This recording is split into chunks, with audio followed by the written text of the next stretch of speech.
नमस्कार.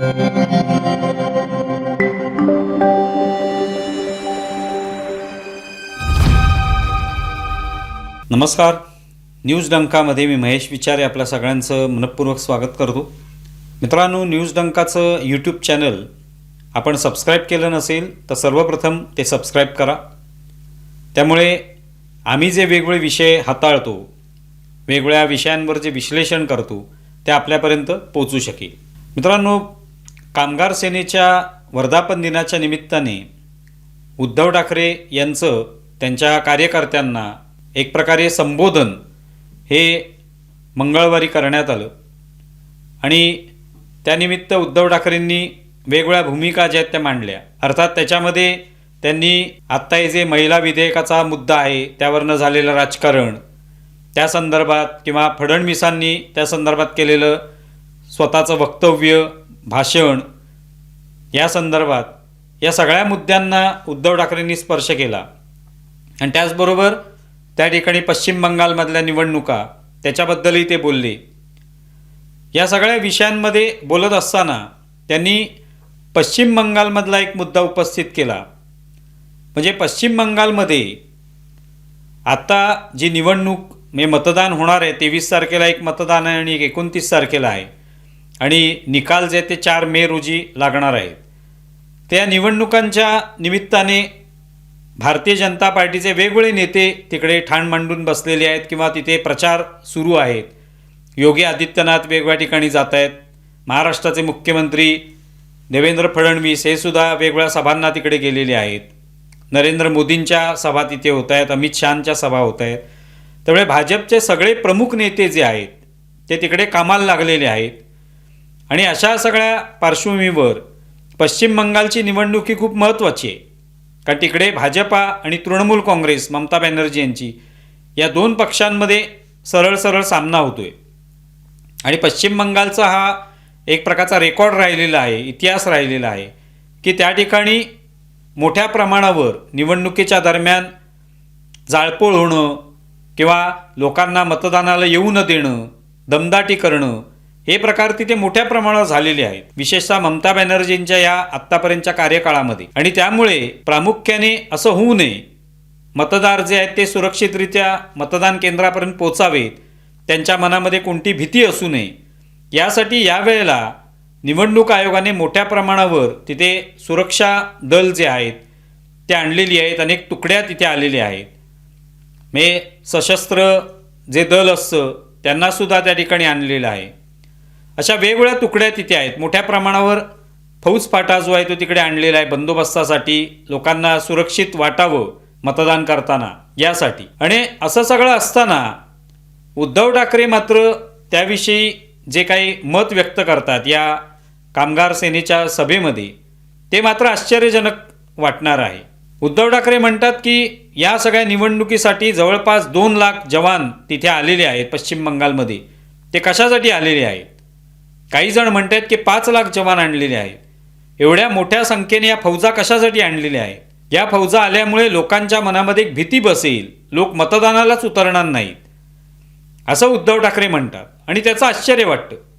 उद्धव ठाकरे हे महाराष्ट्राचे मुख्यमंत्री राहिलेले आहेत, किंबहुना त्यांनी अनेक निवडणुका पाहिलेल्या आहेत महाराष्ट्रामधल्या. आणि त्या सगळ्या निवडणुका एक पक्षाचे प्रमुख म्हणून म्हणा, या पक्षातले एक प्रमुख नेते म्हणून म्हणा, ह्या त्यांनी पाहिलेल्या आहेत. त्या निवडणुकांमध्ये प्रचारसभांना ते गेलेले आहेत. सगळ्या मतदान त्यानंतर लागलेले निकाल, हे सगळा अनुभव त्यांच्यापाशी आहे. अशा सगळ्या परिस्थितीत अशी सुरक्षा दलं ज्या वेळेला निवडणुकीसाठी बंदोबस्तासाठी येतात, त्याच्यामागचं कारण काय असतं की तिथे लोकांना सुरक्षित वाटावं. तिथे कोणत्याही प्रकारचे असे जे काही समाजकंटक असतात, जे लोकांना अडवतात, लोकांवर दमदाटी करतात, लोकांनी मतदानाला जाऊ नये असं म्हणतात, मतदान केंद्र बळकावतात, आपल्याला हव्या त्या पद्धतीने मतदान घडवून आणतात, अशा सगळ्या समाजकंटकांचा एक बंदोबस्त करण्यासाठी ही सुरक्षा दलं आवश्यक असतात. त्यामुळे सुरक्षा दलं किंवा ह्या ज्या काही फौजा आलेल्या आहेत ते काही लोकांना भीती घालण्यासाठी आलेले नाहीत की लोकांनी घाबरावं. उलट ही सुरक्षा दलं जी आहेत ते लोकांना आश्वस्त करतायत. तुम्ही काही व्हिडिओ पहा ज्यामध्ये ते फिरतायत तिथे आणि लोकांना आवाहन करतायत की तुम्ही मोकळ्या वातावरणामध्ये मतदानाला या, आता कोणतीही भीतीची गरज नाही. आमच्या या फौजा या मतदानाच्या वेळेला सुद्धा असतील आणि निवडणुकीचे निकाल लागून गेल्यानंतर सुद्धा इथे थांबणार आहेत. आम्ही अनेक दिवस इथे या ठिकाणी राहणार आहोत, तंबू ठोकून राहणार आहोत. कोणाला इथे असुरक्षित वाटणार नाही. त्यांचे संवाद लोकांशी होत आहेत. लोकांना ते आश्वस्त करतायत की आमचे नंबर लिहून घ्या, तुम्हाला कोणी दमदाटी केली, कुठेही अशा पद्धतीचं काही घटना घडली अघटित अशी, तर आम्हाला लगेच कळवा, आम्ही इथेच आहोत, तुम्हाला कोणत्याही पद्धतीने घाबरण्याची गरज नाही, हेच ते त्यांना सांगतायत लोकांना. अवगत कराया जाता है इस बार आप लोग बिना लालच या प्रलोभन में न पड़ के मतदान करें. सीएपीएफ सदा आपके साथ है.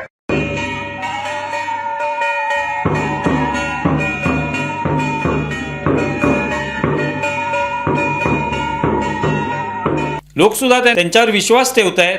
काही लोक अजूनही घाबरलेले आहेत. म्हणजे असंच वातावरण तिकडे होतं. हेच त्याच्याहून दिसून येतं की सुरक्षा दलं आल्यानंतर सुद्धा लोकांच्या मनात भीती यासाठी आहे की अशीच ती परिस्थिती त्यांनी पाहिलेली आहे.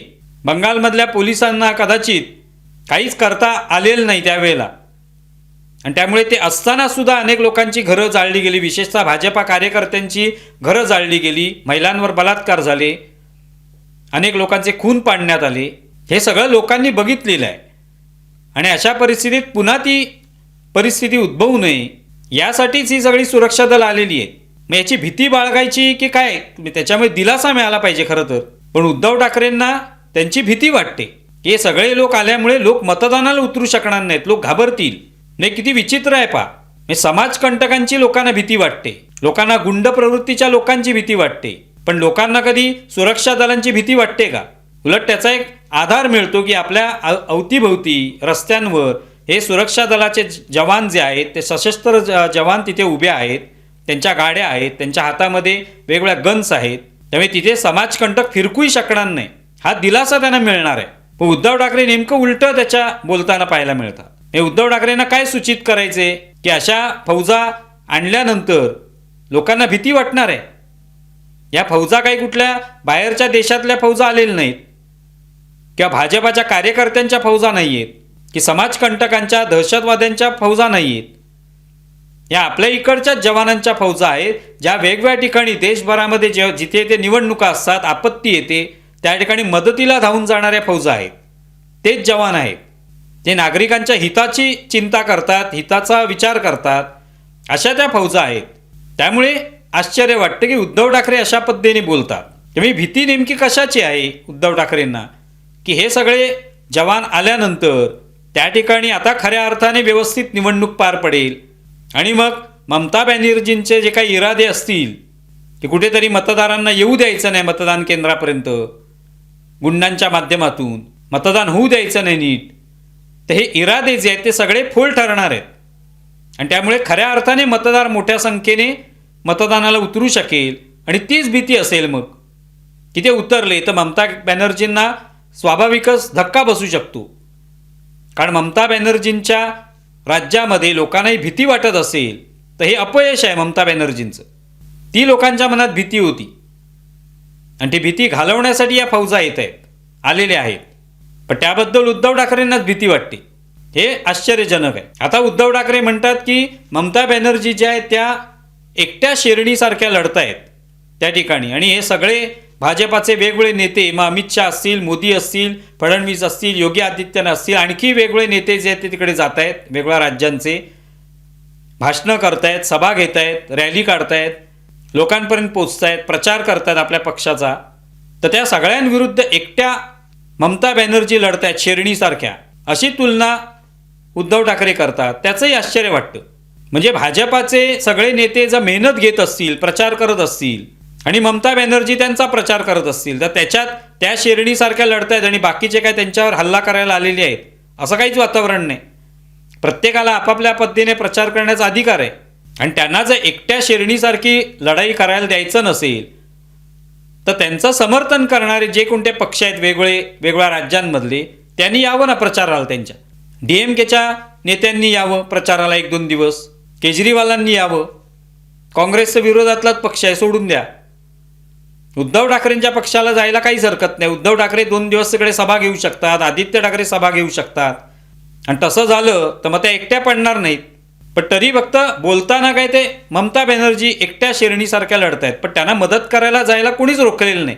इंडिया आघाडीमधले सगळे पक्ष जे आहेत ते त्यांच्या मदतीसाठी जाऊ शकतात, त्यांना मदत करू शकतात, वेगवेगळ्या पद्धतीने सभा घेऊ शकतात आणि ममता बॅनर्जींवरचा भार हलका करू शकतात.